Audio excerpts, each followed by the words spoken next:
मसाल्यांमध्ये लाल तिखट, हळद पावडर, धने पावडर सोबत आपल्याला आलेले आहेत. हे आहेत शेंगदाणा लाडू. त्यांनी पाठवलेले आहेत डिंक लाडू आणि हे डिंक लाडू आहेत.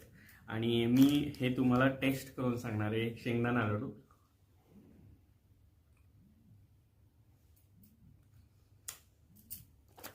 अस्सल आईच्या हातची चव आपण म्हणतो ना, ती चव आहे. डिंक लाडू तुम्हाला जर हे मसाले मागवायचे असेल, घरगुती काळा मसाला, लसूण चटणी, डिंक लाडू, शेंगदाणा लाडू सोबतच तुम्हाला धने पावडर, हळद पावडर हे मागवायचं असेल तर मी खाली डिस्क्रिप्शनमध्ये नंबर दिलाय.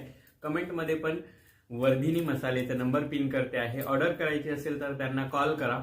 अगदी रास्त, स्वस्त आणि खिशाला परवडणाऱ्या दरामध्ये वर्धिनी मसाले, फलटण, ऐश्वर्या काळुके तुम्हाला घरपोच असं सुंदर आईच्या हातच्या मसाल्यांची मेजवानी पाठवत असते.